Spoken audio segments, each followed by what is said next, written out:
তৃণমূলে যোগ দিলেন পার্ণ মিত্র। ভোটের আগেই বিজেপি ছেড়ে তৃণমূলে যোগ দিলেন অভিনেতা।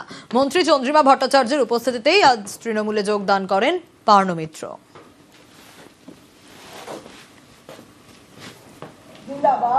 6 বছর আগে অবশ্যই বিজেপিতে যোগদান দিয়েছিলাম, যেটা ভেবেছিলাম তখন হয়তো ঠিক সেইভাবে বিষয়টা এগোয়নি। মানুষ তো ভুল করেই থাকে, আমার মনে হয় সেটা সংশোধন করার সময় এসে গেছে বলে আজকে অল ইন্ডিয়া তৃণমূল কংগ্রেসের একজন সদস্য হয়ে নিজেকে সত্যি ধন্য মনে করছি।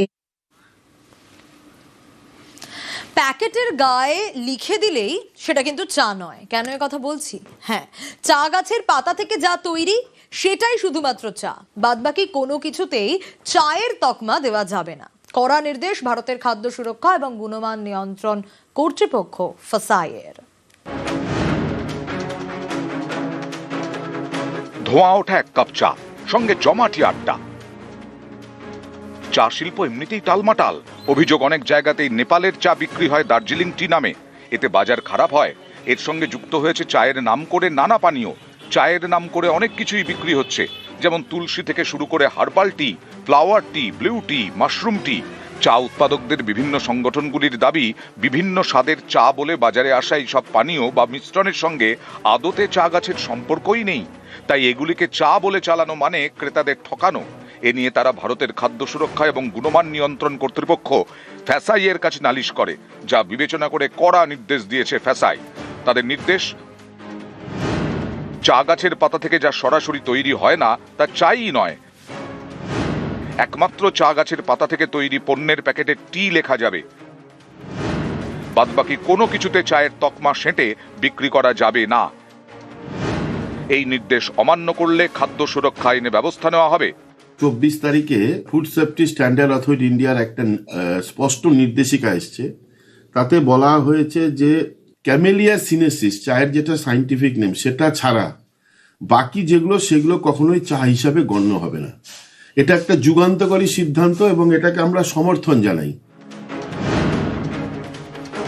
চা একটা গাছ, সেই পাতা চা তৈরি হয় চা গাছের থেকে, এবং চা একটা পানীয়। চায়ের একটা আলাদা পরিচয়, স্বতন্ত্র পরিচয়। আজকাল যেটা হচ্ছে যে চায়ের সাথে অন্যান্য অনেক কিছু হার্বসকে মিক্স করে সেগুলো মার্কেটিং হচ্ছে। তো সেটা একটা আলাদা জিনিস। চাটা কিন্তু চা, চায়ের যে মর্যাদা সেটা কিন্তু চায়েরই প্রাপ্য। একটা কিছু নিয়ম কানুন তো থাকা উচিত, জনমানুষে এই জিনিসটা পৌঁছে দিতে হবে এবং সবার জানতে হবে যে চা একটি স্বতন্ত্র পানীয়, তার পরিচয় থাকাটা জরুরি। আমরা তো ওই দার্জিলিং টি এগুলো সব সেল করি, আর যত মিশ্রণ টি গুলো আছে আর কি, যেগুলো মিক্স টি গুলো থাকে, তো কাস্টমাররা চাচ্ছে বলে আমরা দিচ্ছি। আর যদি এটা সরকারি নির্দেশিকা হিসাবে যদি বন্ধ হয় তাহলে আমরা এটা রাখা বন্ধ করে দেবো, সেল হবে না। এটা চা বেসিক্যালি হলো দার্জিলিং টি, সিটিসি, গ্রিন টি, এগুলো যেগুলো একদম পিওর টি গুলো থাকে, ওটাই হলো আসল। জলপাইগুড়ি থেকে শান্তনু কর, নিউজ 18 বাংলা। ওয়েদারেও তো একটু নজর রাখতে হবে, কারণ কলকাতা থেকে কালিম্পং জেলায় জেলায় জাঁকিয়ে শীত।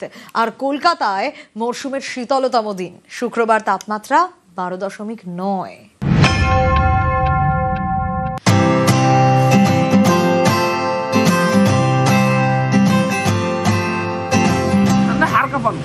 একদম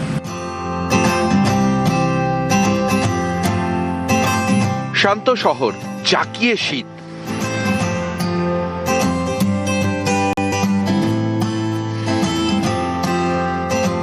কুয়াশার চাদরে মুখ ঢেকেছে ভিক্টোরিয়া। শুক্রবার কলকাতায় মরশুমের শীতলতম দিন। তাপমাত্রা নেমেছে 12.9 ডিগ্রিতে। আগামী এক সপ্তাহ দক্ষিণবঙ্গের সব জেলাতেই শুষ্ক পরিষ্কার ওয়েদার থাকবে। কলকাতা পার্শ্ববর্তী অঞ্চলে সর্বনিম্ন তাপমাত্রা 13 ডিগ্রি কাছাকাছি থাকার সম্ভাবনা রয়েছে আগামী 3-4 দিন। পশ্চিমের জেলাগুলোয় স্বাভাবিকভাবেই কলকাতা থেকে আরো 3 থেকে 4 ডিগ্রি কম থাকবে মিনিমাম টেম্পারেচার, ফলে ঠান্ডার অনুভূতিটা কন্টিনিউ করবে।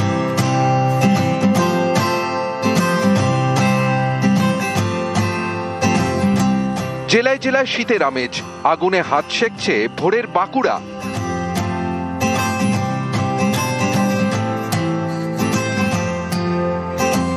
সোয়েটার জড়িয়ে কাঁপছে পুরুলিয়া।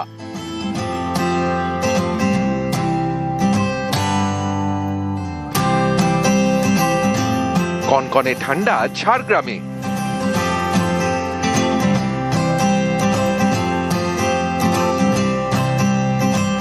জলপাইগুড়িতেও চাকিয়ে শীত,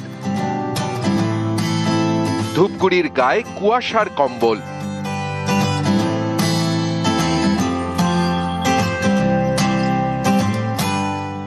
পরিষ্কার আকাশ, কাঁপছে কালিম্পং।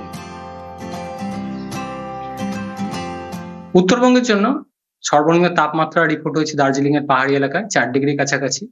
এছাড়া আলিপুরদুয়ার রয়েছে 8 ডিগ্রির কাছাকাছি, কালিম্পং 10 ডিগ্রি। ঘন কুয়াশা থাকার সম্ভাবনা থাকছে উত্তরবঙ্গের জেলাগুলো। রাতের তাপমাত্রা খুব একটা উল্লেখযোগ্য পরিবর্তন থাকবে না উত্তরবঙ্গের জেলাগুলির জন্য আগামী 5-6 দিন। দিনের তাপমাত্রাটা কুয়াশার কারণে স্বাভাবিকের থেকে কম রয়েছে এবং তবে মাঝারি ধরনের কুয়াশা কন্টিনিউ করবে উত্তরবঙ্গের জেলাগুলির জন্য।